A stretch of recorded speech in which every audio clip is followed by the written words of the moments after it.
the United States of America, there are plenty of places and attractions to see, with each state having its own historic backgrounds. Some of them are pretty questionable, but those who have lived in the US know what places to avoid living in, like Los Angeles if you hate paying $3,000 a month to live in a shoebox, or Caleb. But of all of the places to avoid, there is one that tops them all. If you picked Florida, congratulations! Your reward is a Category 5 hurricane.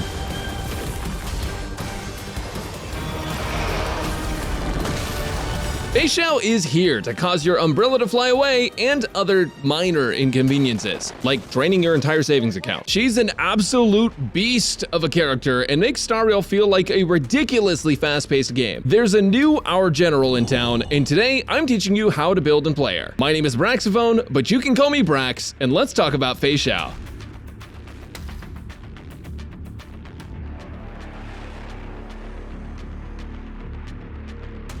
Feixiao is an incredibly strong character, but where did she even come from? My running theory is that some major event, probably my reaction to the announcement of a Fate collab, caused us to shift world lines. The wind-damaging Xiao we all used to know and love is now a really hot fox girl. As a hunt character, she has a lot of characters to contend with, is what I would say if there was more than 2 wind DPS. One of them doesn't even want to be there. Feixiao's entire gimmick is focused on follow-up attacks and powerful ultimates that can even be used back-to-back. Like Noctis, she has a whole arsenal of weapons, but unlike Noctis, her story is actually well written. Her skill does damage. Yeah, no way, I bet you couldn't guess that. But it also grants a 48% attack buff for 3 turns with one of her major traces, and also procs a follow-up attack. This is separate from her talent follow-up, which can proc after any ally attacks up to once per Feixiao's turn. So, for example, if March attacks, she'll proc a follow-up from Feixiao. Then, on Feixiao's turn, she'll get a follow-up from her skill, March's follow-up attack from her E2, then Feixiao's talent follow-up. When you trigger that follow-up attack, you also can get a 60% damage bonus to Feixiao for 2 turns. Now the cool part about Feixiao, apart from her mastering multiple weapons, is that her ultimate functions like Acheron's. Rather than energy, you actually gain ultimate based on how many times you crush the enemy's chest cavity. Every 2 ally attacks give Feixiao 1 stack towards her ultimate, and she can hold a total of 13 stacks by going up to 12 and holding 2 extra charges. Her ultimate costs 6 stacks to use, which means that you can actually hold 2 ultimates instead of 1. This will allow you to save up your ultimates for the release of Honkai Star Rail 2. Feixiao's ultimate is insanely fun. It gives you 6 separate attacks to use, and it's basically a power fantasy for those of us who were beat up in middle school. It has 2 buttons, one to break enemy weakness with regardless of type advantage, and one to break enemy bodies with. War Axe Skyward gives you bonus damage to enemies with toughness bar, which is useful for breaking. Once the enemy's broken, if they're not already dead, Feixiao decides she has enough and pulls out this.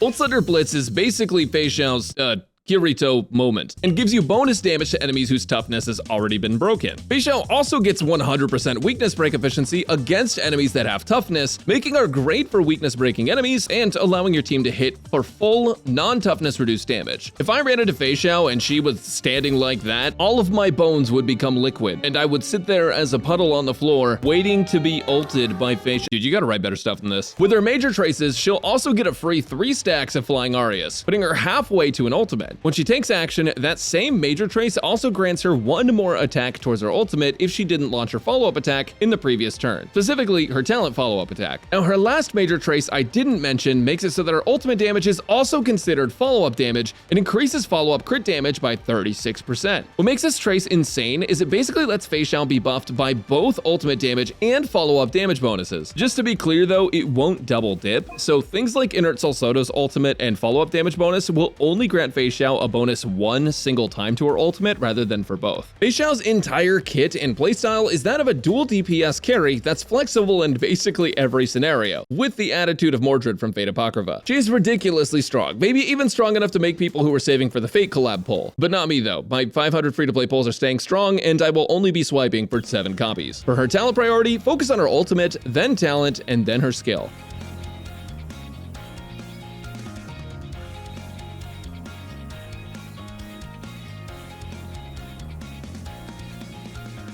Wake up, babe, it's time for your daily relic farming. I actually just made a video recently talking about good sets to farm in your downtime, like right before Feixiao came out. So naturally, it only makes sense that Feixiao wouldn't use any of those sets.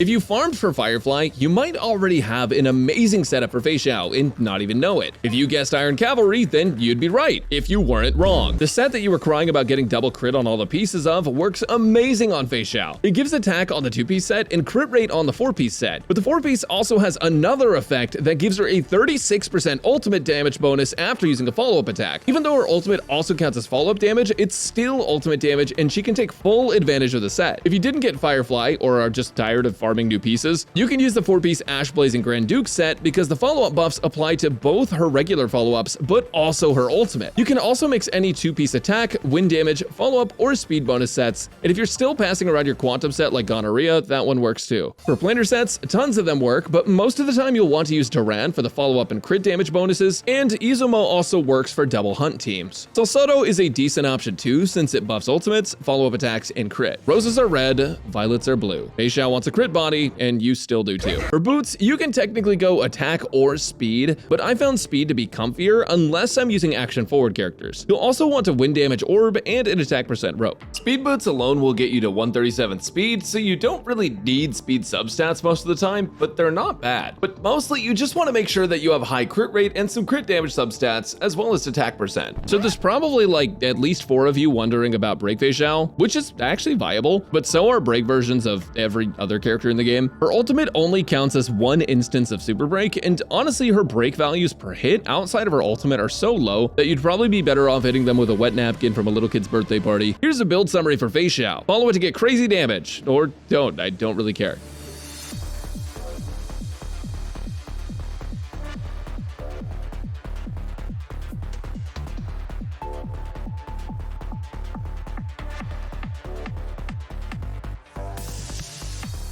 I don't really have anything fun to say for this one. Honestly, Feixiao's light cones aren't too tough to figure out. Unrelated, I hope you found a way to duplicate your cruising in the stellar seas. I venture forth the hunt has a picture of her on it, so it's probably her best in slot, but Dr. Ratio's light cone is pretty strong on her too, or the 3 people that actually have it. Topaz's light cone is really strong on her too, and In the Night is also solid. All of those are premium 5-star light cones though, so let's talk about the actually relatable ones now. If you have swordplay, it's actually a super strong option for her that can substitute for cruising in the stellar sea if that's on another hunt character. At S5, it's her best 4-star option. Cruising in the Stellar Sea is the easiest to get and use free-to-play light cone, but Sleep Like the Dead might be a light cone that you have on accident if you're really, really unlucky. The Battle Pass light cone is also decent if you have it at S5, Only Silence Remains is also okay, and Final Victor is a decent option at S5. Because Feixiao isn't a break-focused unit, her light cone choice does actually matter. River Flows in Spring should honestly be a last resort. Most of the time, if you're free-to-play, you're just going to be giving your biggest damage dealer cruising in the Stellar Sea anyways, and that's probably going to be Feixiao. After tons of testing, I came to the conclusion that Feixiao is very strong with her light cone. It adds 50% more overall damage. You should all be pulling for her light cone. $5 has been sent to your PayPal. Please delete this message before reading. Oh,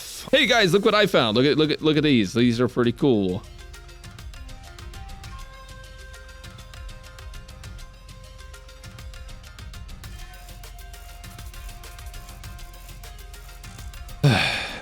Another day, another thinking of an opening line for the team section.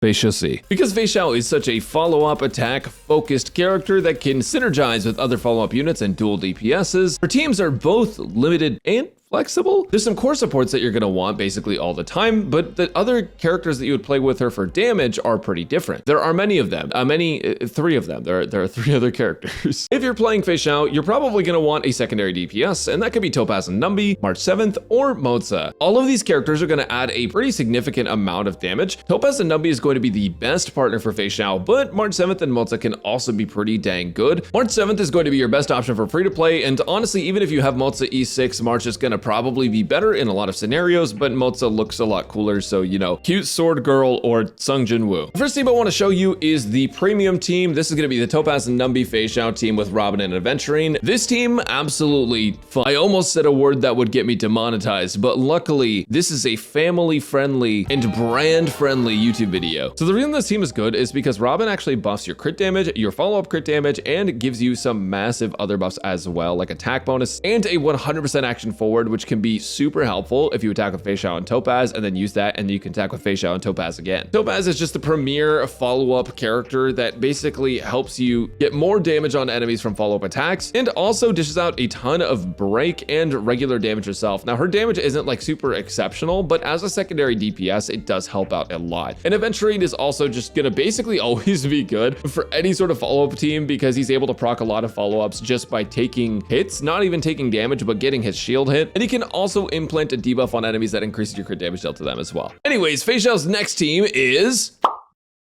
It's the same picture. Yeah, basically Feixiao, you just substitute the different DPS characters. Now, one thing you can do, technically speaking, if you don't have Robin, you can play Ruanmei. The thing is, Ruanmei just benefits break teams so much more, but if you're gonna play double DPS, Ruanmei can always just be like a decent option. But if you don't have Ruanmei or Robin, or you're just scared of Mother or musicians in general, you can play this team with Bronya, March 7th, Aventurine, and Feixiao. This is the closest you're gonna get to free to play with like even a semi-optimal team, and even then you still have Aventurine, but at this point, I just recommend free-to-play players pull Aventurine. Bronya wants to action forward Feixiao, and every time Feixiao attacks, March 7th gets a follow-up attack with Shifu. Now, because of the limitations of only being able to do follow-up attacks like once per turn, there is some funkiness to this, but what helps is having Bronya basically move Feixiao forward to allow more procs of Feixiao's follow-up attack from her talent. That'll get her more stacks more quickly, and also because she does okay damage by herself, having her serve as sort of a hyper carry even though you have a second DPS is really great. Now, what's gonna be even better than Bronya is Sparkle. I absolutely love Sparkle in this team. The amount of crit she gives is fantastic, but also you can just go hyperspeed Sparkle, attack boots Feixiao,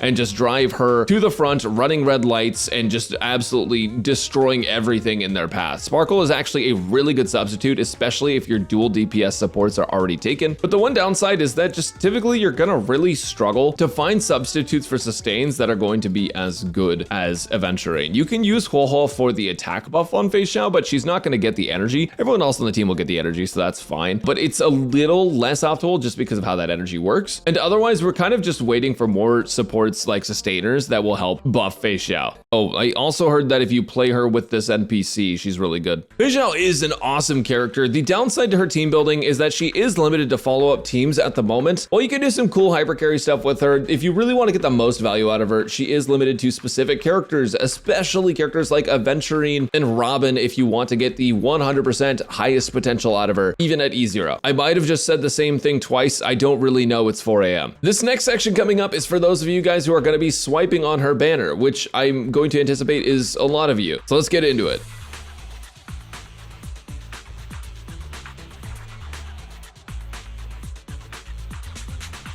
Now, I know none of you guys need this section because we're all saving for the Fake collab, but just in case you happen to be the Nigerian prince sending me emails every single day, here's what Feixiao's Eidolons do. E1 increases her ultimate damage dealt for every hit she does up to 5 times, meaning that her ultimate attacks ramp up per hit and does the most damage towards the end. It increases her damage a fair bit, but nothing super broken by any means, it's just good. E2 is a different story though, since it gives her stacks towards flying Arias for ally follow-up attacks with a limit of 6 per Feixiao's turn. This lets her get a ridiculous amount of ultimates in follow-up teams and turns your already 0 cycle clear into a 0 cycle clear. E2 is amazing because it's more ults more quickly. It works for basically all content, but shines in things that have tighter DPS checks than Memory of Chaos, which at the moment is not really anything. The best way I can put it is that if an enemy had 2 million HP and you were already able to do 2.3 million damage, even if this happened to put you at 3 to 4 million damage, the boss was already dead to begin with without the extra Eidolons. But nonetheless, it is insanely good value, especially if they ramp up the difficulty of the game. E3 is an ultimate and basic attack level up, one of which is good, and E4 increases her follow-up attack toughness reduction by 100% and also gives Feixiao a speed buff after her follow-up attack launches from her talent. Don't take me seriously when I say this, but E5 is a skill and talent level up, and E6 is,